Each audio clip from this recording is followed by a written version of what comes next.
Queridos amigos, queridas amigas, un privilegio estar nuevamente con ustedes aquí en su programa Diálogo Abierto para iniciar un nuevo trimestre de estudio de la Palabra de Dios, una lección muy especial, una lección impactante, porque estaremos analizando a profundidad el libro de Efesios. Ojalá nos diera el tiempo para poder hacerlo a profundidad, pero los pocos textos que leeremos de este libro, con seguridad trataremos de explicarlos lo mejor que podamos durante este trimestre. Por eso, te damos la bienvenida a este tu programa, por eso estamos felices de que seas parte de este momento. A todos ustedes que nos miran por los canales de YouTube y también a quienes nos escuchan por las ondas de la radio Nuevo Tiempo aquí en el Perú y especialmente a nuestros amigos de Lima. Que Dios los bendiga grandemente. Un abrazo para cada uno de ustedes. ¿Qué es lo que tenemos que hacer para ser salvos? ¿Cuán crucial e importante es el papel del Señor Jesús en la salvación? ¿Podemos nosotros ser sellados por el Espíritu Santo? ¿Y en qué consiste eso? En realidad, ¿quién toma la decisión para que tú seas salvo? ¿Es Dios, el Señor Jesús o tú mismo? ¿Cómo ocurre todo este proceso de la salvación? Esos son los temas que en esta segunda semana estaremos nosotros estudiando en esta ocasión. Queremos también aprovechar para saludar a nuestros amigos, a Daisy Chávez, a Grados Tomasa, a Gaby Contreras, a Julián Utrilla, a Wilson Marcias, a Lupita Ramírez, y espero que a ti que estás en el extranjero también te pueda llegar nuestro saludo, a Cintia Alvarado que nos mira desde Michigan, y a todos los que están escuchando este programa, un fuerte abrazo, que Dios te bendiga. Capaz nosotros no te conocemos, capaz no sabemos exactamente quién eres, pero Dios ha permitido que estés siendo parte del programa porque Él tiene un plan para tu vida, porque Él desea que tú puedas disfrutar de la salvación. Como ya sabes, acá estamos siempre acompañados con nuestros docentes, amigos, compañeros de la Facultad de Teología, porque es un programa que se realiza con la Facultad de Teología. Y en esta ocasión está con nosotros ya nuestro amigo, doctor, profesor, conocido, Álvaro Rodríguez. Bienvenido, Álvaro. Gracias, Benjamín. Una alegría para mí estar contigo y con todos los que nos están escuchando, mirando en esta ocasión, listos para poder estudiar la palabra de Dios. Excelente. Bueno, antes de que ores, porque tú vas a hacer la primera oración, porque cuando estudiamos la Biblia siempre oramos, ¿no es cierto? Pero antes de hacer la oración, esta semana es una semana especial, es una semana bonita, hay muchas actividades. Este fin de semana se está celebrando un momento especial. Así es, así es. Primero tenemos el Día del Colportor.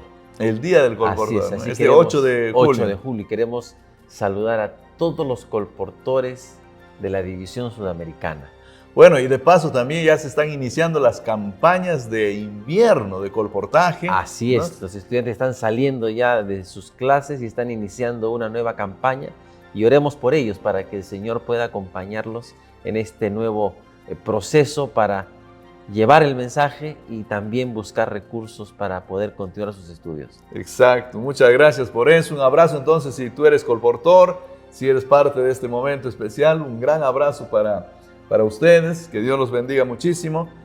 También el 6 de julio aquí en el Perú celebra el Día del Maestro. Así es, todos los que se dedican a la labor docente, magisterial, en todos los niveles.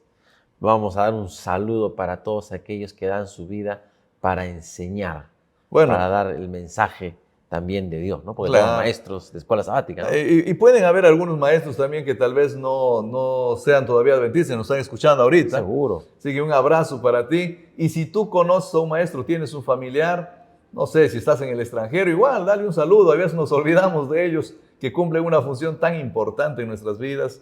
Entonces, quisiéramos que tú puedas de alguna forma en este momento recordarte un mensajito, algo para ellos. Son personas que realmente han hecho, han calado, han puesto una marquita en nuestras vidas. No vale la pena recordarnos de nuestros maestros. Ahora sí, ya estamos listos para iniciar.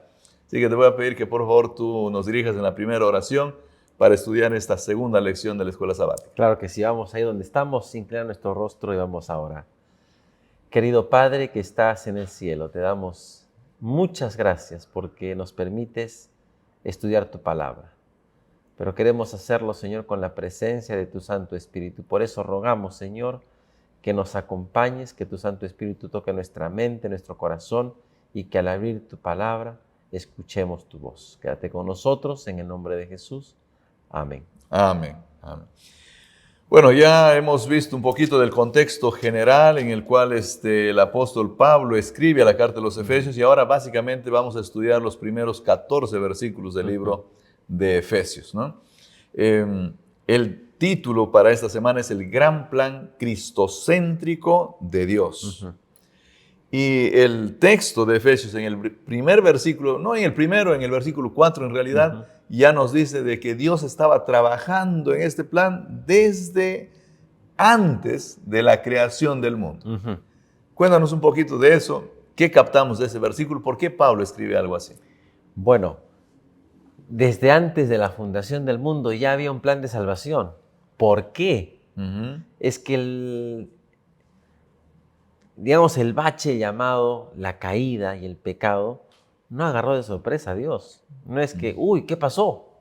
No. Dios, en su sabiduría y conocimiento de todo, Él tenía en mente que esto iba a suceder.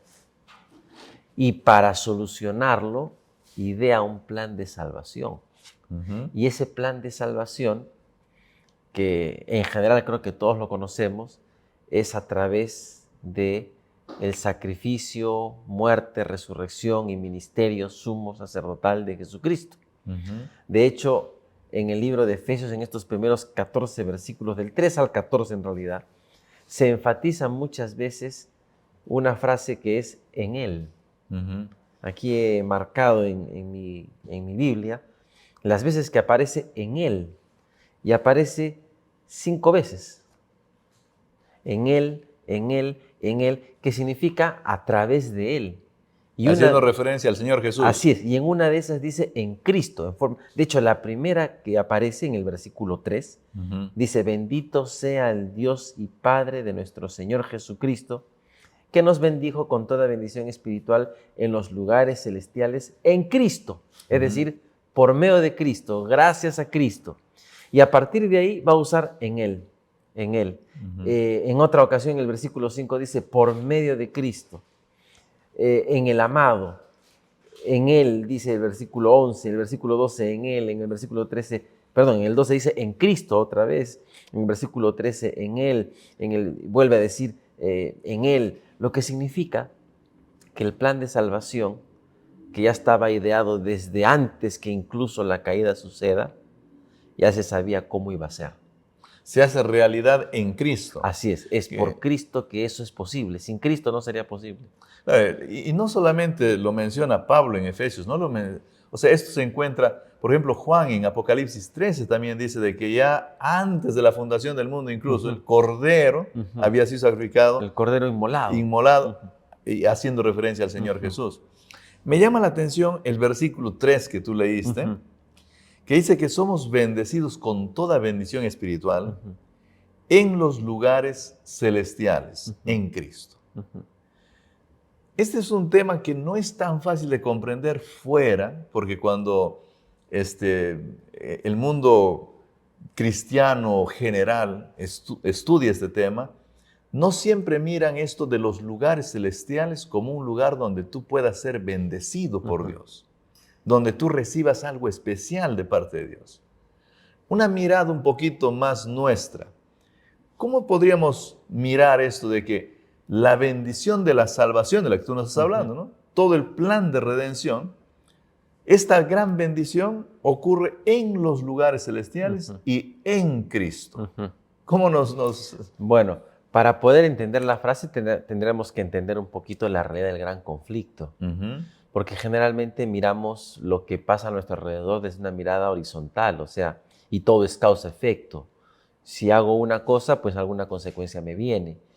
Pero hay una realidad de la cual debemos ser conscientes, que creo que en general, quienes nos están escuchando, de alguna manera la tienen, y quizá alguno no, Ujú. pero el mundo no tiene esa mirada, la mirada del mundo que no vemos, que Efesios, en el capítulo 6, por ejemplo, en el versículo 12, nos hace presentes.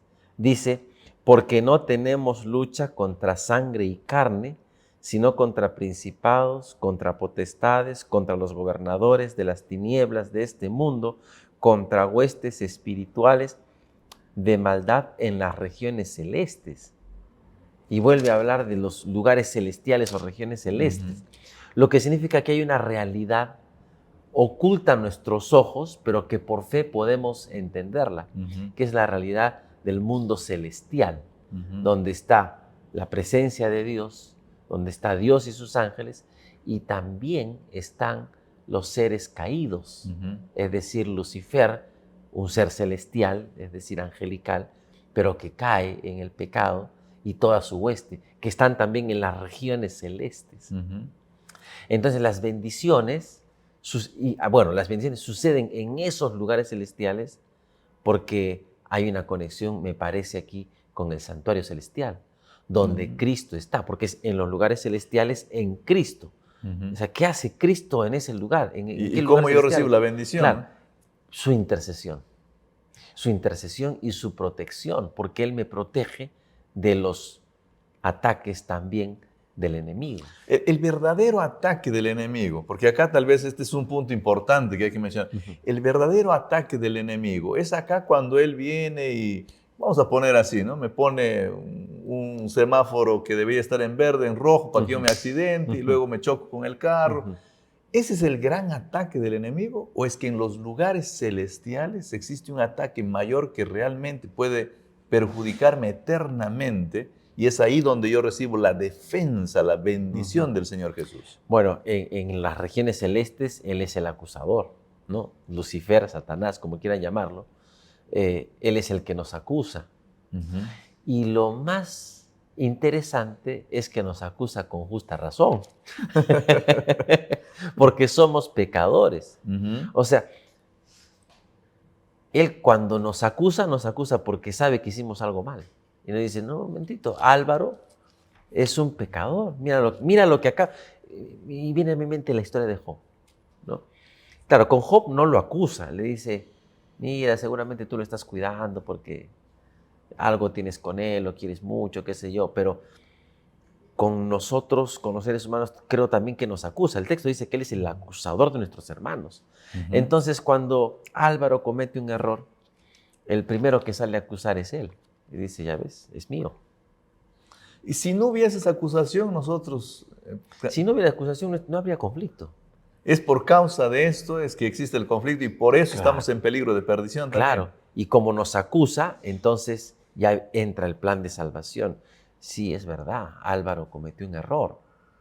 Por eso que vamos a leer más adelante cómo es posible que la defensa de Cristo, que las acciones de Cristo en los lugares celestiales, puedan ser acreditadas para mí. Mira, el tema que estás hablando, Álvaro, es tan profundo y tan especial que me gustaría que quede bien claro. O sea, porque mucha gente piensa, respecto a este pasaje, de que básicamente se refiere al hecho de que los santos ángeles nos protegen del ataque de los enemigos, de que existen, digamos, fuerzas del mal en este mundo y ellos siempre nos están librando. Y no creo que esté mal, o sea, también eso ocurre, ¿no es cierto? Pero me parece que esto va mucho más allá, ¿no? Aquí está hablando de la salvación. Si nosotros leemos, por ejemplo, el versículo 14, el 13, dice, en él, mira cómo empieza, en él, es decir, en Cristo. En él también vosotros, habiendo oído la palabra de verdad, el evangelio de vuestra, ¿qué cosa? Salvación. O sea, no está hablando de que te libre de un accidente, que Dios puede librarnos de un accidente, que Dios puede protegernos de alguna situación que pueda suceder en cualquier momento. Dios puede hacerlo y creo que lo hace muchas veces. El texto está pensando en la salvación. Dice, habiendo escuchado el evangelio de vuestra salvación y habiendo creído en él, dice, fuisteis sellados con el Espíritu Santo de la promesa, que es las arras de nuestra herencia. ¿Hasta cuándo? Hasta la redención de la posesión adquirida. Así que aquí está hablando de la salvación.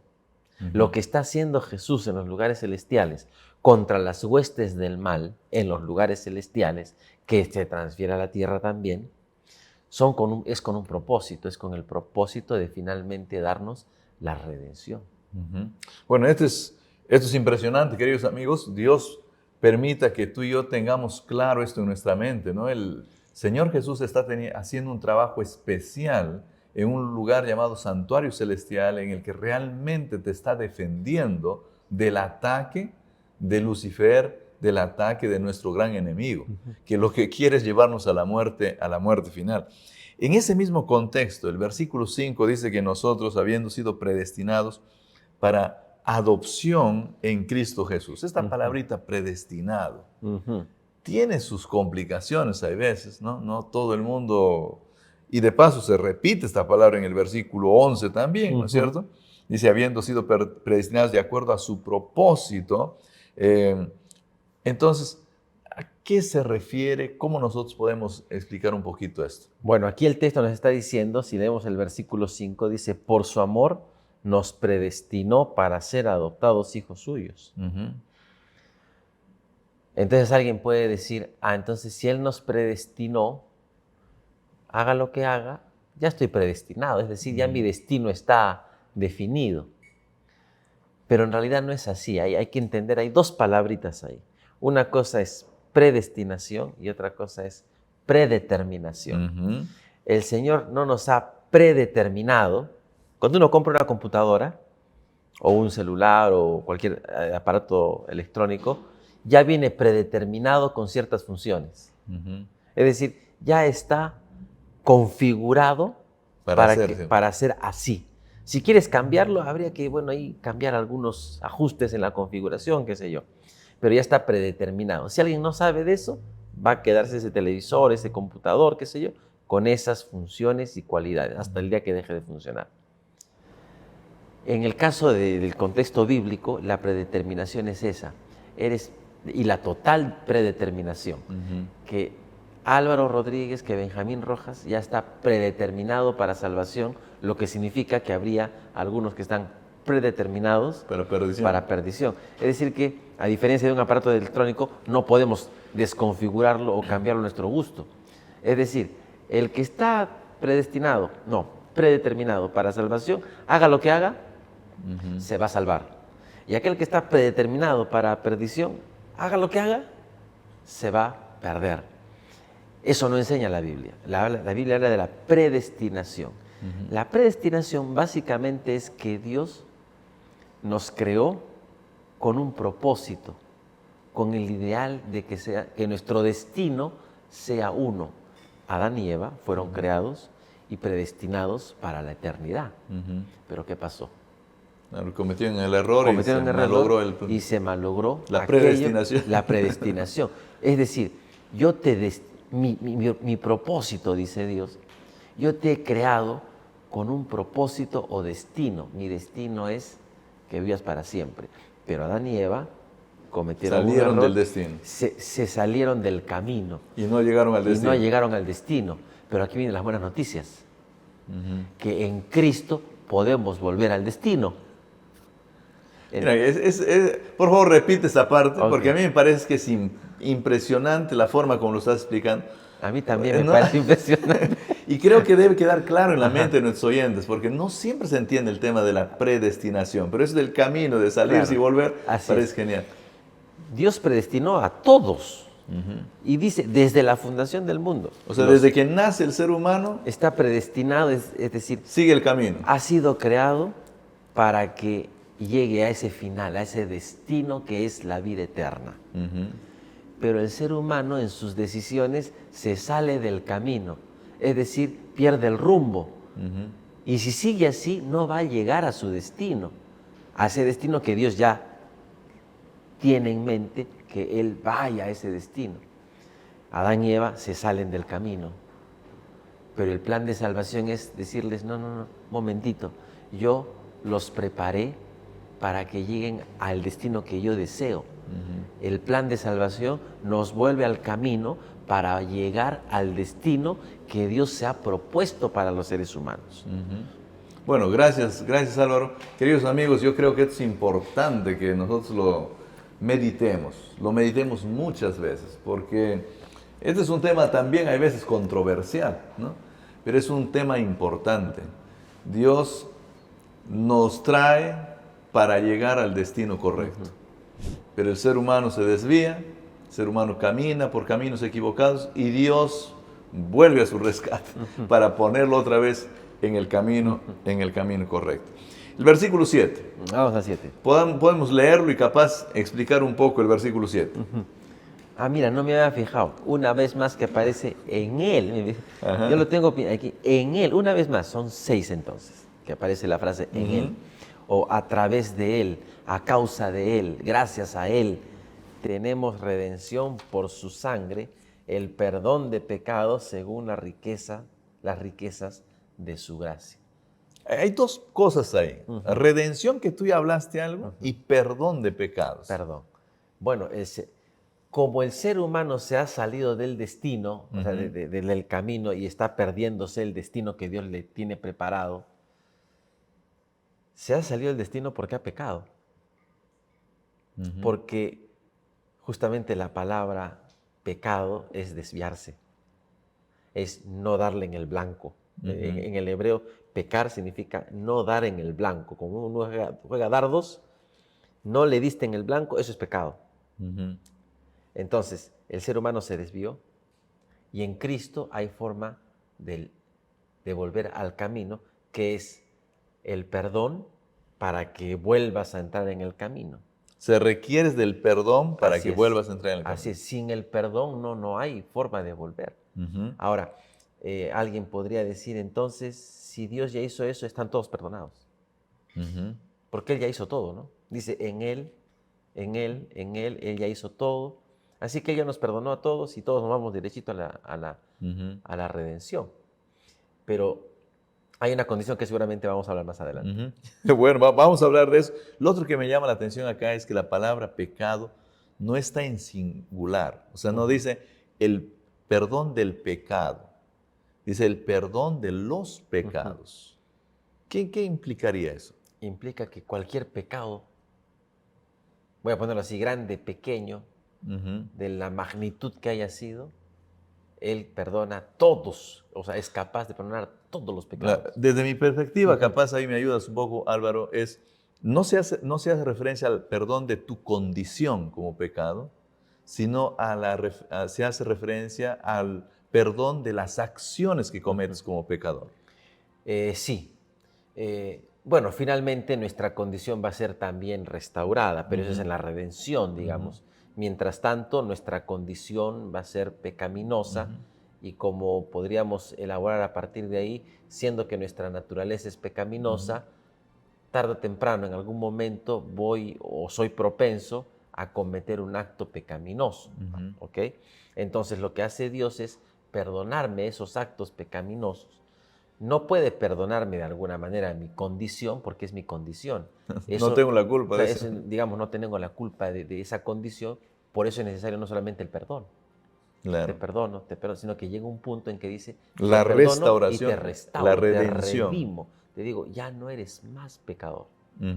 O ya no eres, perdón, ya no eres más... ya no tienes más esa condición de tendencia al pecado. Claro, una condición alienada, ¿no? Porque también justamente tú nos leías hace un poquito en el versículo 5, de que nosotros hemos sido colocados con el destino para ser adoptados nuevamente como hijos de Dios, dice el versículo 5. Y entonces da la impresión de que está diciendo, ok, yo te voy a redimir porque yo te voy a adoptar. Ahora te saliste, decidiste que otro sea tu papá, pero ahora te voy a adoptar, redención. Pero para que eso ocurra, necesito perdonarte los actos malos que tú vienes haciendo. Así es como la historia del hijo pródigo, que en realidad es el papá perdonador, ¿no? Él tiene planeado en el camino, ahora cómo le voy a decir, ¿no? Y hasta parece que lo que le va a decir es medio preparado y, bueno, le voy a decir que me perdone, y aunque sea que me tenga en una casita ya como su siervo, ¿no? Ya voy, y va caminando, ¿no? El muchacho, y cuando el papá lo ve, sin que el hijo le diga, padre, lo abraza, traigan todo, lo perdona. ¿No? Claro, hay un acto del ser humano de acercarse a Dios para recibir el perdón de Dios tampoco. Si el hijo pródigo nunca venía, No había cómo. no había cómo el padre vaya tampoco a hacer, ¿no? Es una cuestión, y esto nos va a llevar quizá a otro elemento. El plan de salvación tiene dos partes, ¿no? No es solamente lo que Dios hace. Hay una parte humana importante, ¿no? Bueno, vamos a leer el versículo 10, que también tiene un tema muy significativo en este mismo contexto, ¿no? Porque esto no va hablando de temas diferentes. El gran tema de Jesús siendo nuestro Redentor, el que perdona nuestros pecados. Y el 10 nos habla de que en Él se juntarán todas las cosas, ¿no? Las que están en el cielo, dice, y también las que están en la tierra. ¿A qué hace referencia esto? ¿Cómo entendemos esto en el gran plan de salvación? Hay una frase importante aquí que es en el versículo 10, en el cumplimiento de los tiempos establecidos, dice la versión Reina Valera del 95. Digo eso porque a veces algunas versiones lo expresan de otra manera, pero podríamos decir aquí que estamos hablando acerca del cumplimiento del tiempo. ¿Ok? O sea, llegado el momento... Llega el momento, estas cosas empiezan a funcionar. Claro, y el Señor Jesús se convierte en el unificador. ¿Saben por qué es importante desde mi punto de vista este texto, Álvaro? Porque muchos piensan respecto a este pasaje que hace referencia al hecho de que, bueno, vamos a ser reunidos en Cristo, vamos a ser unidos en Cristo, porque tal vez tenemos que unirnos como iglesias, tenemos que unirnos de distintas creencias, tenemos que tener un sistema religioso único en el mundo, tenemos que tener una forma de pensar en el mundo y se promueve este tipo de unidad. Hay veces incluso esta unidad con distintas ideologías religiosas, pero tenemos que unirnos de alguna manera, ¿no? ¿Será que está el texto tratando de hablarnos de eso o el texto está enfocándose en otro sistema de unidad? En realidad lo que está hablando aquí, o para entender la unidad que el texto parece aludir, es conectado con el tiempo, con esta frase importante que es en el cumplimiento del tiempo establecido. En Gálatas, el mismo apóstol Pablo dice, pero habiendo llegado el tiempo, nació de mujer. Lo que significa que aquí está haciendo alusión al cumplimiento de la profecía para que el plan de salvación se cumpla. Es decir, en Génesis 3:15 se nos anuncia que vendría uno que pisaría la cabeza de la serpiente. Gálatas nos dice que cuando llegó el cumplimiento del tiempo, vino Jesús nacido de mujer. Y de la misma manera, cuando Cristo venga por segunda vez, cuando se cumpla el tiempo profético, entonces se llega a este momento de la redención. De la unidad total. De la unidad real. Porque la unidad no puede ser por decreto o porque ya nos ponemos de acuerdo y todos pensamos igual. Eso es utópico y bajo nuestra realidad humana es imposible. Porque podemos decir ya, ok, vamos a pensar igual, pero en cierto momento tú vas a pensar diferente a lo que yo pienso y vamos a o tomar diversos caminos o vamos a pelearnos como perro y gato toda la vida. Ok, bueno, creo que es importante recordar esto de que la unidad final en la que se reunirán todos en Cristo, lo del cielo y lo de la tierra y todo es cuando Él reine soberano en su totalidad, porque hoy en día todavía hay alguien que todavía sigue usurpando ese lugar de Dios aquí en el planeta. Claro, el Nuevo Testamento, de hecho Jesucristo dice que el príncipe de este mundo, o sea que mientras Cristo no venga por segunda vez, el príncipe de este mundo todavía va a ser de las suyas y va a controlar personas, sistemas en el contexto del tiempo del fin. Pero cuando Cristo viene le pone fin a ese príncipe que ha usurpado la posición de Dios para ahora que Jesús sea el Rey de Reyes y Señor de Señores. Claro, aquí, antes de pasar a un pequeño corte, ¿no? Has dicho algo tan importante que ha venido a mi mente algo, ¿no? No se trata solamente de unirnos nosotros, esto de que todo será unido en Cristo, sino básicamente es la gran división, ¿no? Entre el príncipe del mundo y el Señor Jesús, entre aquel ser que Apocalipsis dice que se llama Diablo y Satanás y todo su sistema de gobierno y el gobierno del Señor Jesús. que cuando desaparece este sistema, entonces todo queda unido en Cristo. Y creo que eso es importante recalcarlo. Bueno, queridos amigos, vamos a pasar a un pequeño corte en este momento. Por favor, continúa con nosotros porque esta conversación todavía tiene para más. Espero yo que estés disfrutando de los estudios de este trimestre. Y si tú lo estás haciendo, por favor, comparte este enlace para que otros también puedan disfrutar junto contigo del estudio de este maravilloso libro escrito por el apóstol Pablo, el libro de Efesios. Bienvenidos nuevamente, estamos en esta segunda parte de esta segunda lección en la que estamos estudiando los primeros versículos del capítulo 1 del libro de Efesios. Y esperamos que con la ayuda del Señor tú también puedas beneficiarte grandemente de este estudio. Este es el tiempo para compartir este enlace, para poder pasarlo para tus amigos, para tus compañeros. Y si tú estás por la radio, también puedes mandar un mensaje y hacer promoción un poco de la radio Nuevo Tiempo o del lugar donde tú nos estés viendo. Comparte esto porque puede serle útil a alguien que también necesite pensar, repensar en este plan de la salvación que tiene como centro al Señor Jesús en sus distintas facetas, como hemos visto. Al Señor Jesús muriendo en la cruz, al Señor Jesús viviendo en esta tierra, al Señor Jesús en el santuario celestial, defendiéndonos en sus distintas facetas. Él siempre será el centro para nuestra salvación. Bueno, hay un texto acá, ya casi cerrando esta sección que estamos estudiando, Álvaro. Tú ya lo leíste hace un momento. Es el versículo 13 y también el versículo 14. Capaz lo puedes leer nuevamente y explicarnos especialmente esta parte de en qué consiste el sello de Dios que está relacionado aquí con el Santo Espíritu. Bueno, en el versículo 13 y 14 aparecen algunos elementos importantísimos. Empieza diciendo una vez más en Él, es decir, por medio de Cristo, también vosotros. Y viene la condición, que luego vamos a comentarla. Habiendo oído la palabra de verdad, el evangelio de vuestra salvación, y habiendo creído en él, fuisteis sellados con el Espíritu Santo de la promesa. Aquí la Biblia apunta al Espíritu Santo como el sello. El Espíritu Santo es un sello de Dios que, digamos, es puesto sobre el ser humano para la redención, para recibir finalmente la redención. Esto significa que para que la realidad que Pablo nos está mencionando aquí acerca de la redención, que es a través de Jesús, el Espíritu Santo también trabaja en ese sentido, como el sello, y el versículo 14 nos dice algo más. Dice que es las arras de nuestra herencia. ¿Y qué es esto de las arras de nuestra herencia? Esta palabrita arras tiene que ver con un depósito inicial que se hace a una deuda adquirida.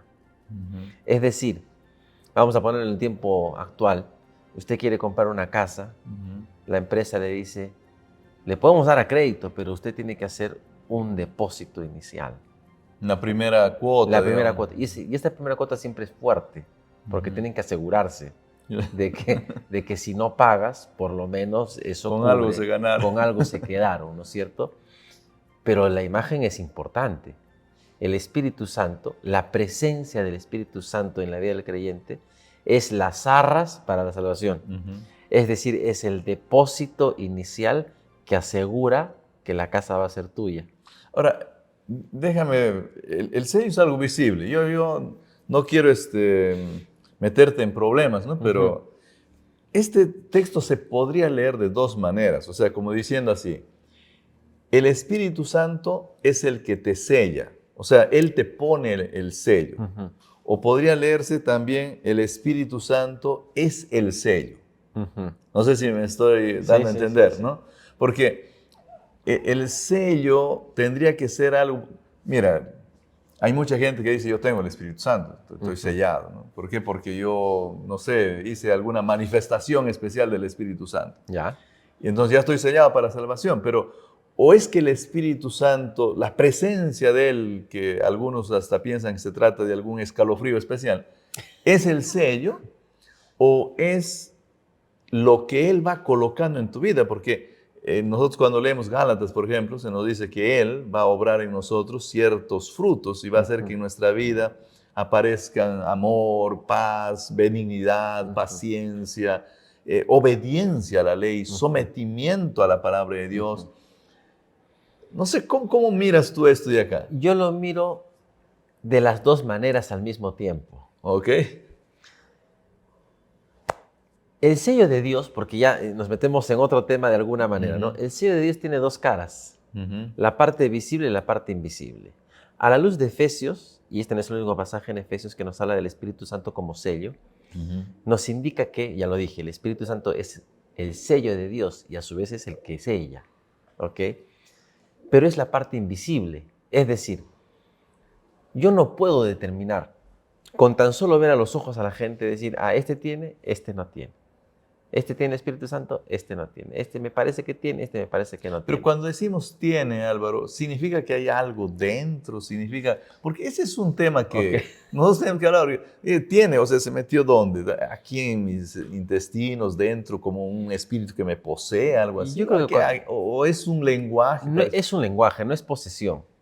Porque el Espíritu Santo no nos posee. Si fuera así, entonces que nos controle y como marionetas vamos a andar.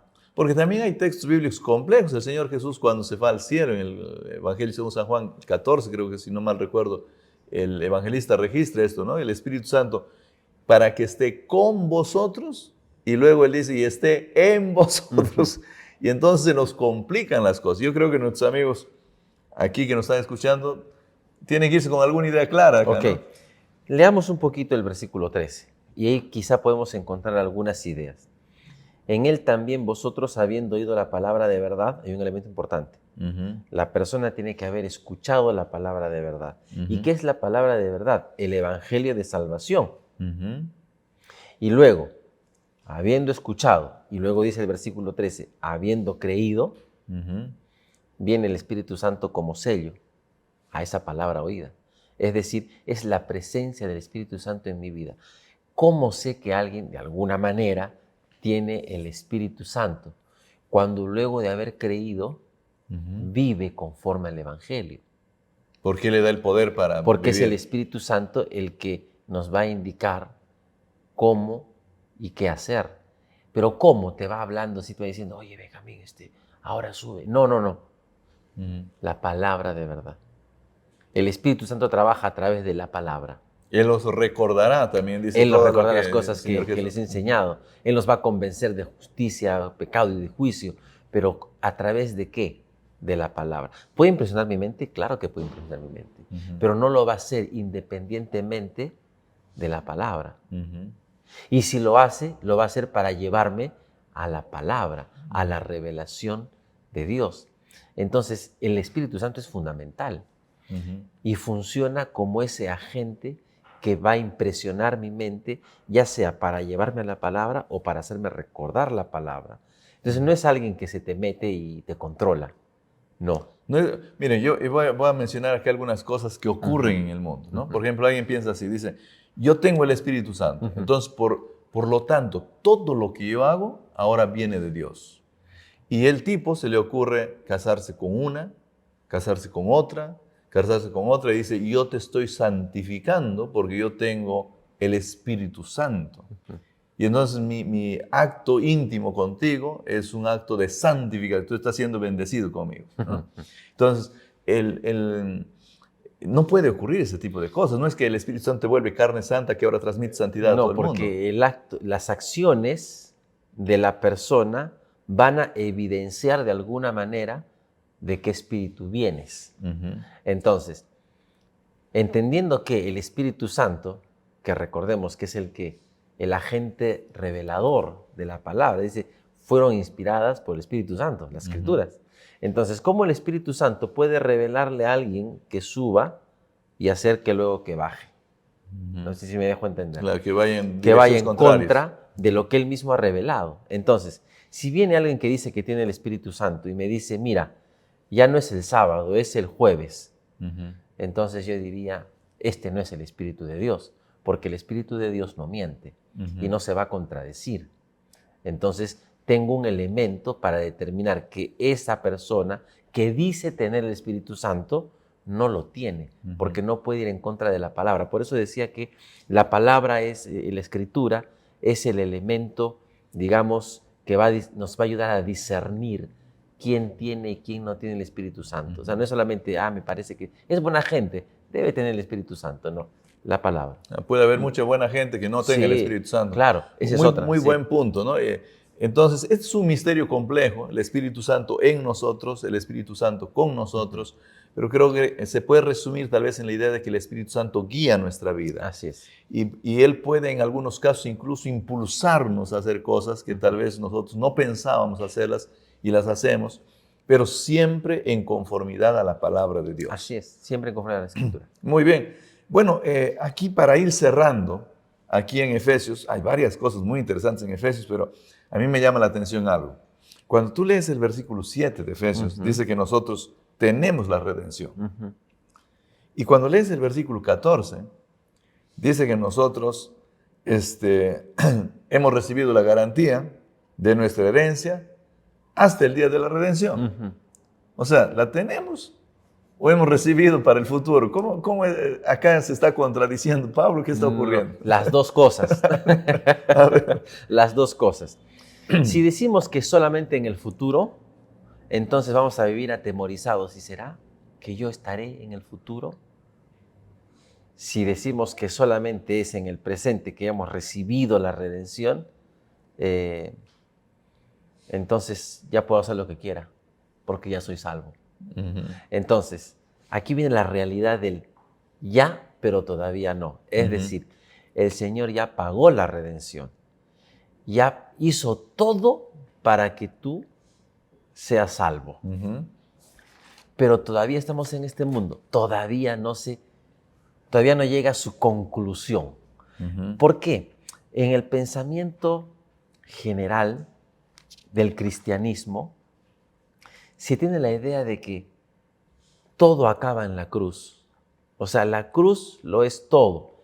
Y suena romántico y bonito.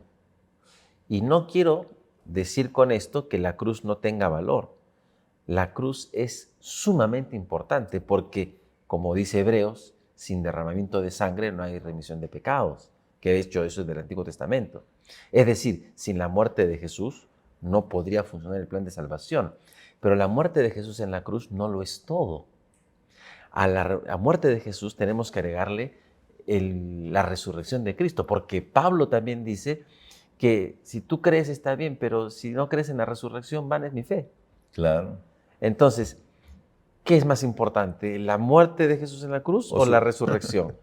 Claro, porque Pablo es claro, ¿no? Claro. Si Él no ha resucitado, entonces no tiene sentido. Claro, porque dice, voy a ponerlo así, si no ha resucitado, por gusto, hermanito, porque tú tampoco vas a resucitar. Claro. Él dice, no, entonces es importante. Entonces es importante la cruz, sí, es sumamente importante. Y así como la cruz es importante, la resurrección de Jesús es importante. Ahora, ¿Jesús resucitó? ¿Ya se arregló todo? No, porque seguimos aquí y seguimos sufriendo y enterrando a nuestros seres queridos y sufriendo por diferentes situaciones. Entonces no ha terminado, hay algo más. ¿Qué es algo más que tiene que suceder? Bueno, ahorita está pasando la intercesión de Cristo en el santuario celestial, pero el texto dice hasta la redención de la, mira lo que dice el texto, de la posesión ya adquirida. Estoy agregándole el ya, de la posesión ya adquirida. O sea, ya se pagó. El terreno ya lo pagaron, porque dice Juan 14 que el Señor está preparando un hogar, un terreno, una casita para todos, ¿no es cierto? El terreno ya está pagado y está en construcción, pero todavía no estamos viviendo allá. Entonces ya está, pero todavía no, porque todavía estamos en este mundo. ¿Y cuándo se concluye ese proceso? Cuando Cristo viene. Entonces, la cruz es importante, la resurrección es importante, el ministerio de Jesús es importante, pero todos ellos juegan un papel, digamos, son parte de un programa y termina en la graduación. Y la graduación es cuando Cristo viene para darnos el diploma. Ahora, en este proceso de tiempo, de espera, capaz el versículo 12 es clave, no 12. Si tú nos ayudas leyendo especialmente cómo nosotros deberíamos entonces de vivir durante ese tiempo, porque el texto dice que deberíamos de ser pues para alabanza de su gloria. No sé, capaz tú lo puedes leer, pero nuestra vida en ese trance, desde la hora hasta ese futuro, creo que es importante que reflexionemos un poquito en eso. Claro que sí, el versículo 12 dice, a fin de, con el propósito de que, es decir, el Señor ha hecho todo, en Él tenemos todo, en Él somos adoptados, en Él somos herencia, para que seamos para alabanza de su gloria. Es decir, para que vivamos en esta tierra, ya siendo sido salvados por el Señor, aunque todavía no, ya explicamos eso, vivamos conforme a su voluntad, vivamos para darle gloria. Y esto me conecta con el mensaje del primer ángel de Apocalipsis que estudiamos el trimestre pasado, donde dice, temed a Dios y dadle gloria. Darle gloria. Aquí está. Alabanza de su... Es decir, cuando nos vean, otros deben decir, ahí va un cristiano. Como pasaba en los tiempos post-resurrección de Jesús, a los del camino, ¿no? Estos son del camino, o sea, los miraban, estos son de Jesús. A Pedro, cuando estaba mirando cómo azotaban a Jesús, le dijeron, tú estabas con él. No, yo no, te has equivocado, te has confundido. Lo miraban bien, ¿no? No, si tú has estado. Y una vino y le dijo, si hablas como él, tu forma de hablar te delata. Y ahí Pedro lanza pues ajos y cebollas, ¿no? Para decir, para que veas que no soy, ¿no? Pero, ¿qué quiero decir con esto? El cristiano, como dicen algunos, debe imitar a Jesús. Y eso es vivir para alabanza de la gloria de Dios, vivir como Él quiere que vivamos. Bueno, esta es nuestra segunda lección, queridos amigos. Podríamos seguir hablando de este importante tema. El título fue El gran plan cristocéntrico de Dios, porque el Señor Jesús, como habrás visto, es el centro de todo este plan de salvación para cada uno de nosotros. Aquí Álvaro nos va a dar algunas palabras finales y luego de eso ya estaremos cerrando. Quiero solamente terminar diciéndote que por favor tú comparte esto con otros amigos, repasa esto con la Biblia en la mano, porque es un tema muy importante para tu vida espiritual y para el futuro de tu existencia, ya sea en la eternidad, y Dios nunca lo permita, tú rechaces la bendición que Dios nos da y acabes siendo parte del grupo que va también a tener que morir eternamente. Pero esa no es la razón de ser de este estudio. Por eso que te pedimos, estudia la Biblia, estudia la palabra de Dios, no te quedes con lo que aquí hablamos, sino estudia la palabra del Señor. Bueno, Álvaro, tus palabras de cierre para nuestros amigos y luego de eso estaré orando. Claro que sí. El versículo 13 decía, he hablado varias veces de la condición, ¿verdad? Y el versículo 13 dice, en Él también vosotros habiendo oído la palabra de verdad, el evangelio de vuestra salvación, y habiendo creído en Él. Y quiero que nos enfoquemos en esto. El Señor hizo todo. Hemos visto que en este pasaje en el que hemos estudiado hoy, aparece varias veces en Él, en Cristo, en Él, en Él. Es que Él hizo todo. Él ya dio todo para nuestra salvación. Pero hay una condición: creer en lo que Él hizo. Yo te animo, querido amigo que nos estás escuchando, amiga que estás en la radio, en la televisión, en internet, en YouTube, en cualquier otra plataforma. Si tú quieres ser herencia de Dios, si quieres ser adoptado por el Señor, si quieres ser redimido, si quieres estar en las mansiones celestiales, hay una condición. La condición es: cree en lo que el Señor Jesús ha hecho, está haciendo y pronto hará cuando Él venga por segunda vez para llevarte a las naciones celestiales. Que Dios te bendiga. Gracias. Oremos, queridos amigos. Padre querido, te damos gracias por tu palabra. Gracias por este hermoso libro, el libro de Efesios, que ya lo estamos estudiando ahora texto por texto. Gracias porque sabemos que nuestro Señor Jesús es el centro en todo el gran proceso de salvación, desde el principio allá en el Edén hasta el final, cuando tendremos esta nueva Jerusalén. Gracias porque en medio de ese proceso tú haces cosas hermosas con nosotros y quieres que vivamos una vida de acuerdo a tu voluntad y nos das el poder para poder vivir esa vida. Bendice a nuestros amigos que están escuchando esto, viendo este programa. Señor, nosotros no los conocemos. Capaz hay alguien que está en hospital, capaz hay alguien que está con problemas familiares. Manifiéstate en su vida como el Dios real que eres. Por favor, responde a sus súplicas. Pedimos que tú, Señor, estés al lado de ellos. Ponemos la vida de ellos en tus manos y lo hacemos en el nombre de nuestro Señor Jesús. Amén. Amén. Que Dios los bendiga. Este fue su programa Diálogo Abierto. Nos vemos la próxima semana.